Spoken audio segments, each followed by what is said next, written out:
Thinker Television, brought to you by Sportsman's Warehouse, America's premier outfitter, Peterson Toyota and Toyota Trucks, moving forward. Coldwell Banker, every day until it's sold. St. Croix Rod, best rods on earth. Evinrude, spend more time on the water.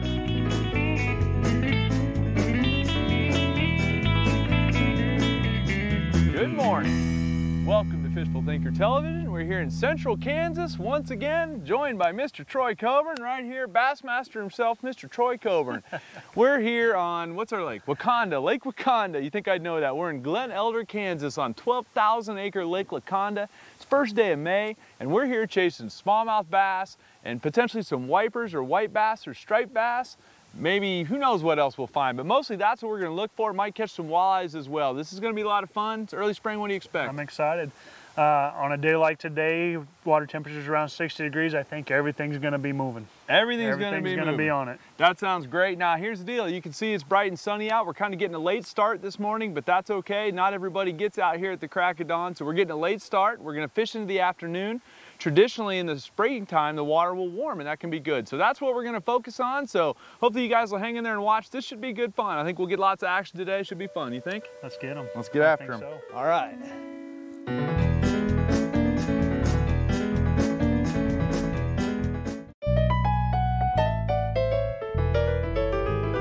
White bass. White bass. Got us a little white bass. Now we might be fishing for smallmouth, but no one told this little white bass that it was smallmouth season. Now that's a wee little tyke. I would really expect that these guys would be running right now, being that we're in Kansas and it's early May. These guys are really tasty as well. And yet another reason to visit Glen Elder. That's a wee little tyke, and he is in fact milting, so we're gonna drop him overboard so he doesn't make a mess on my Ranger boat. We might be fishing for smallies, but I'll take it. It's a good sized fish too. I just barely said. Now here's the deal, folks. It's a white bass. Might be a white bass. I was gonna say is that it's getting warm quickly here since we got here. And we really think that our smallmouth will pull up shallow when it gets warm like that. And so because of that, that's where, you know, we'll start looking a little bit shallower. Now this is a white bass. We really didn't anticipate a white bass, but it's actually the second one we've caught on the jerkbait. But the thing about the white bass is that if there's a bunch of them around, I'm not sure that it's gonna be a great spot for smallies. And there you go. That actually looks like a baby wiper to me.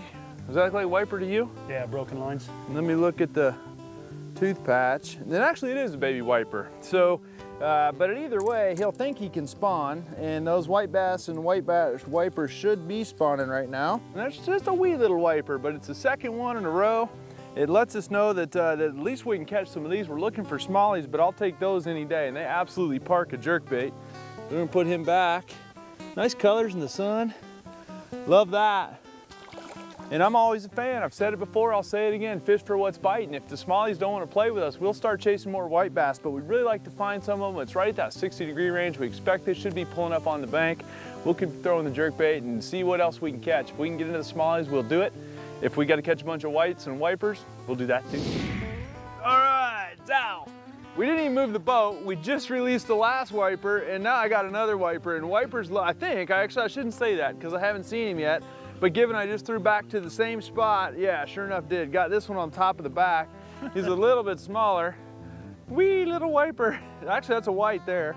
That's a pure white. So now we've seen two whites and a wiper in the same spot. And of course, a wiper is a hybrid of a white bass and a striped bass. Specifically, it's a female striped bass and a male white bass. And that's what that is right there. Those are tasty little suckers too.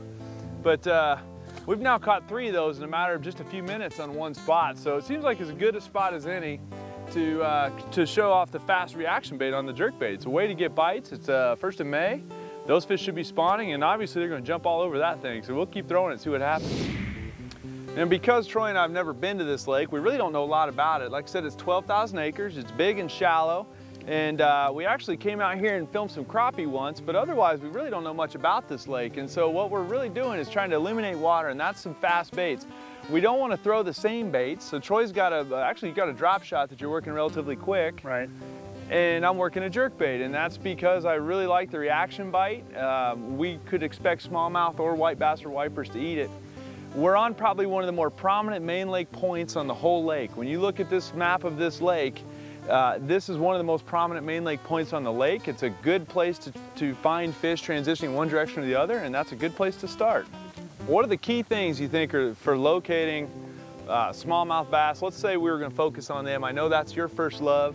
What, or maybe second love to largemouth bass, but either way.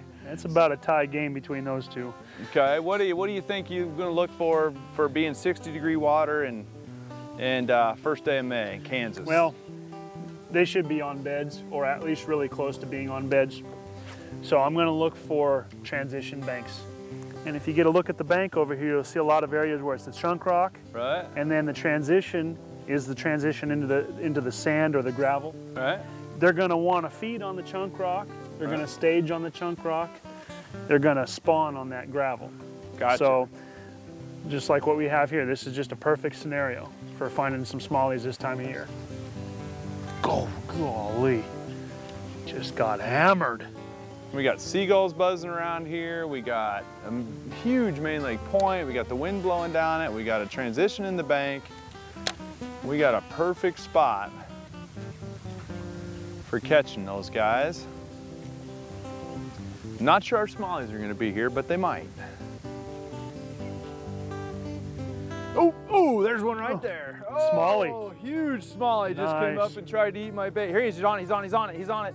Oh, he's right here, strap a jig, snap it. Oh. That was a good fish. He came right back and sniffed that thing down. Oh. Okay, now I just barely got spit out that there might not be smallies here, and there might be. And that fish was very excitable. Even after he missed the bait, he came back and was sniffing out right under the boat at it. Oh, man. That was awesome. That was a cool deal right there. I'll tell you what, the only thing cooler is if I'd have got him right there. Now, if you notice, I'm working this bait very, very aggressively. And, oh, nope. I got bumped, and the reason being is I am literally trying to provoke fish. I am not trying to feed them. I'm trying to give them something that's so crazy and runs so fast that they got to swing at it just to see what it is. On the snap jig now, we got another one of them little white bass. Took me a long time to get caught up to that fish. Now we got these guys to bust hard on, it's a shad. Look at that, it's a trophy. Now here's the beauty of being the show host, folks. The show guest gets to unhook the stinky, nasty smelling shad. Now this is a gizzard shad. And a lot of you are gonna say that, oh, he got lucky, he snagged a gizzard shad. Well, when the gizzard shad are running, they will attack anything shiny. They smell real bad. They're nasty, but it's good bait. Look at them nasty old milting all over my boat. That's a nasty fish right there, folks. But you know what? You want these in your lake because that's what feeds everybody. That's why everybody's in here. So definitely got the multi-species bag. Been fishing just for a few minutes. Got wipers, white bass, and shad. And that was a trophy shad right there. It was a toad. It was a toad. But yeah, it's not really that lucky that we snagged them. The truth is they'll herd up against any kind of a shiny little lure. I've got a little spinner head and my little gulp minnow. I've proven another species will get the gulp minnow, but that little spinner head like that and that's a little shiny and fast, and that's what gets them to come up. They just want to come up and love up on it. They don't really want to eat it. They're actually filter feeders.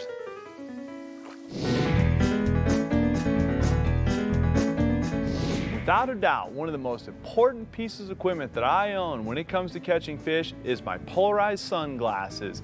Costa Del Mar produces a variety of lenses and each has a specific purpose.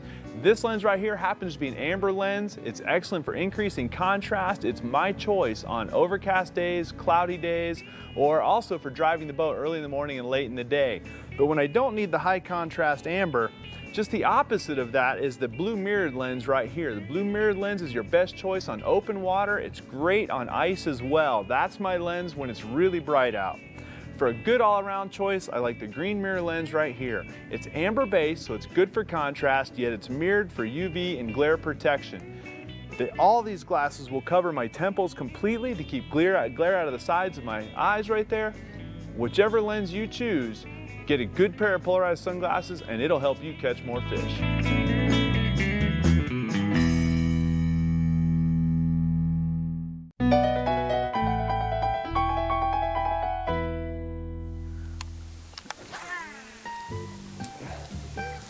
as far as I can throw. I'm gonna try one more thing real quick. Okay, swap ends here.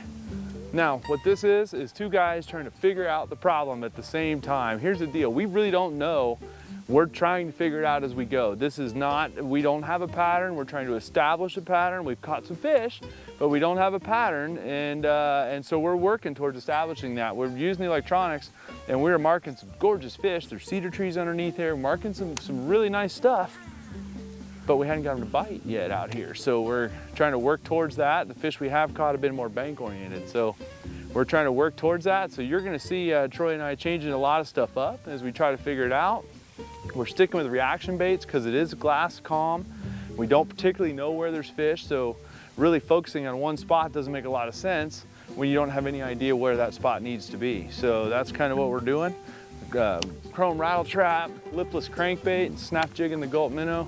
Between those, hopefully we'll find some consistent pattern we can extrapolate through the rest of the day. But right now we're in still our first hour and getting her figured out. That's a fish. Is it? Yeah, it's a largemouth. No way. He caught a largemouth. Now we come to Kansas where there ain't any largemouth. We just finished saying if there was a largemouth, this is where he'd live. And leave it to Troy to catch a largemouth. Well done, man. So now we are working the multi-species opportunity trip. Largemouth, smallmouth. There you go. And wipers and white bass. A little one. And you know what? I mean, this bears repeating right here. We were just talking about how there's bait in here and mudlines and birds, and neither one of us are a huge fan of muddy water for smallmouth, and that's predominantly what's in here is smallmouth. But all the locals told us don't waste our time with largemouth, and then Troy goes and catches one. See how you're gonna be? Yeah, it's matching the hatch, just like trout fishermen do. The shad in here about 2.5 to 3 inches long. Silver sides, they have kind of a turquoise blue back, and that's just that spinnerbait right there is a dead ringer.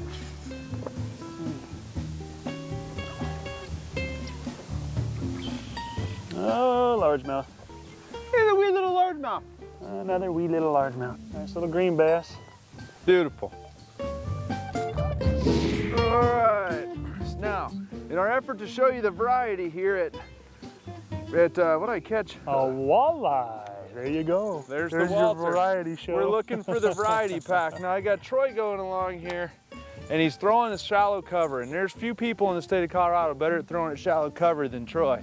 So rather than go along behind him with a spinnerbait and do what he's doing or fight him for that shallow cover, I picked up my lipless crankbait.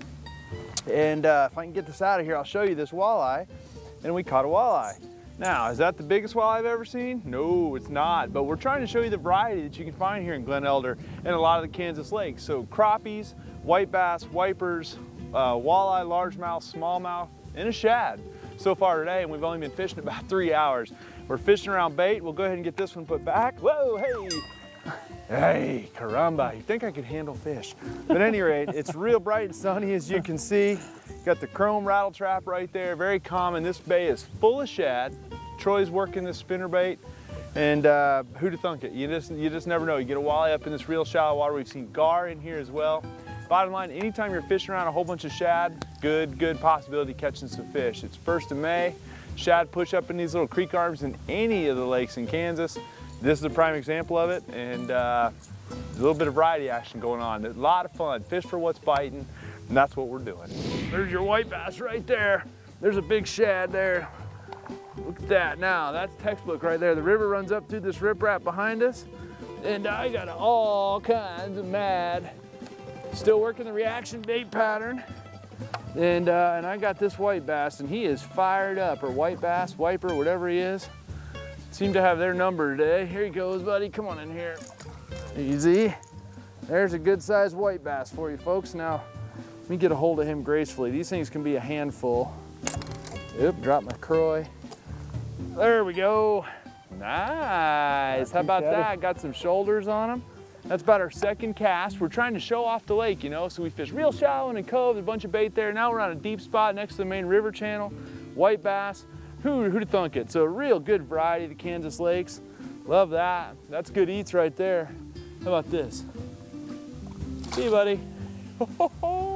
That's good fun. Got that one on the wiggle wart. which is a kind of an old school crankbait, just a little wiggle wart, but if you look down, the water's real stained right here, so chrome and things like that aren't always my first choice. But a little crayfish bait, we've got a riprap dam, crayfish colored bait, banging this thing off the rocks, and what, 2 casts, got her done. Piece of cake. It's called fishing to your conditions. That's a crappie. It's a white bass. That's a white bass. Nice, on the spinner bait. He's connected with a white bass. Nice catch. Nice one, man. Not too bad. That's a wiper. It's actually a wiper, I think. We'll check his tooth patch. Now, contrary to what most people will have you believe, the broken lines are not in and of themselves the only way to tell a wiper. You barely had them. I'm gonna try to put this on camera here real quick before this fish is out of the water for long. We're gonna come back here, visit old Tim. They'll have, me get a hold of him where he can see. There's tooth patches right here in the center of his tongue. That actually is a white bass. See the single tooth patch right ahead of my finger there in the middle of his tongue? That is a white bass right there. That is not a wiper. Despite what these broken lines would tell you, most people would glance at that and say, oh, that's a wiper because of these broken lines, but the tooth patch is a more genetically correct way to tell. So we're gonna put this white bass back in this beautiful Glen Elder Reservoir right here. Good catch, Mr. Coburn. Thank you, thank you. Thanks for our science lesson.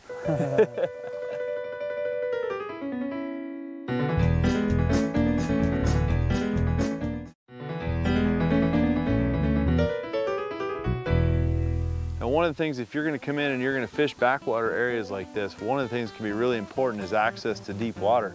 So we've got miles of backwater around here. We could fish all over the place, but the reason we've chosen here is it's where the creek channel swings closest to the bank. So the fish right behind us have good, the fish that have right behind us have good, excellent deep water access, and that's really important.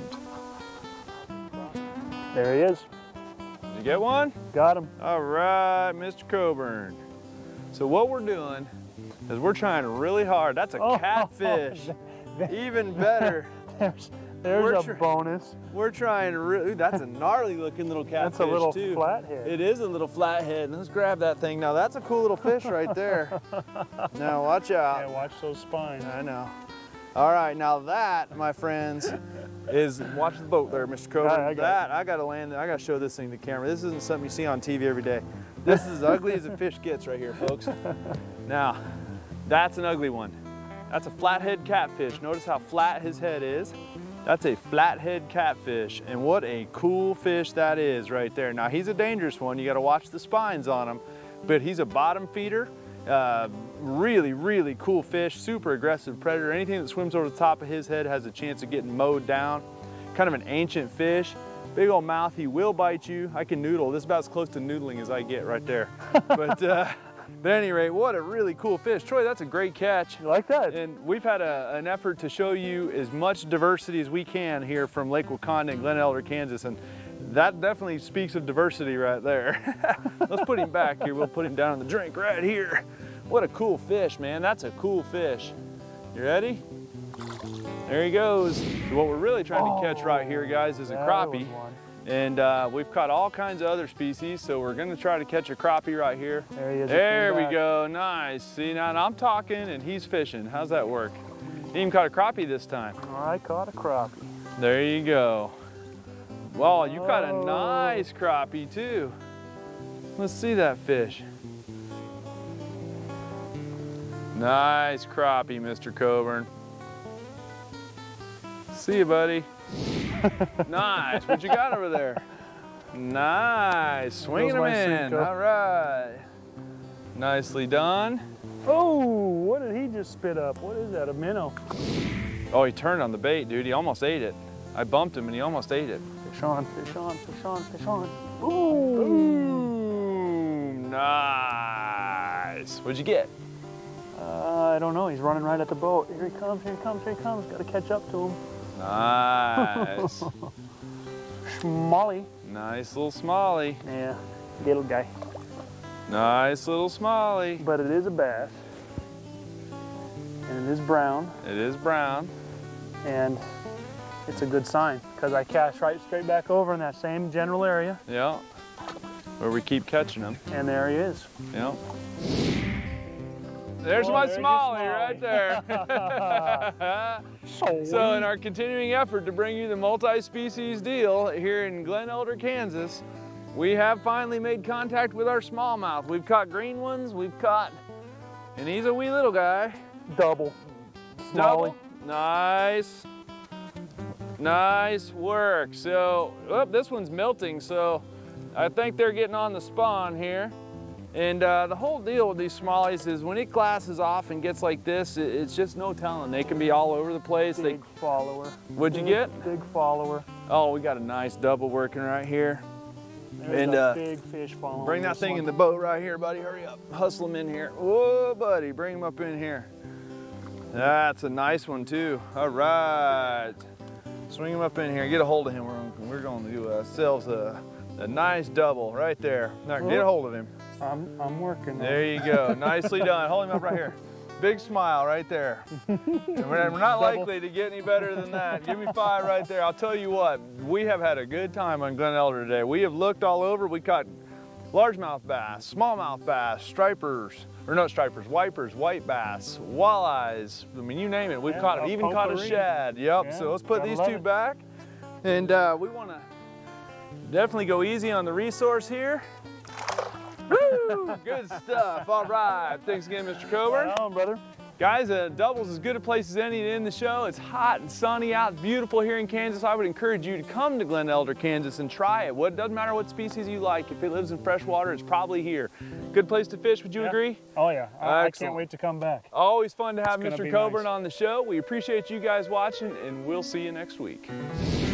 Oh, come on now. Over the way. Oh, that was a crappie though. It was exciting, but it was a crappie. There's fit. Nope, nope, nope. I got bumped. Got one right there. Nope. Carrying a spite against a rock has never been a good plan.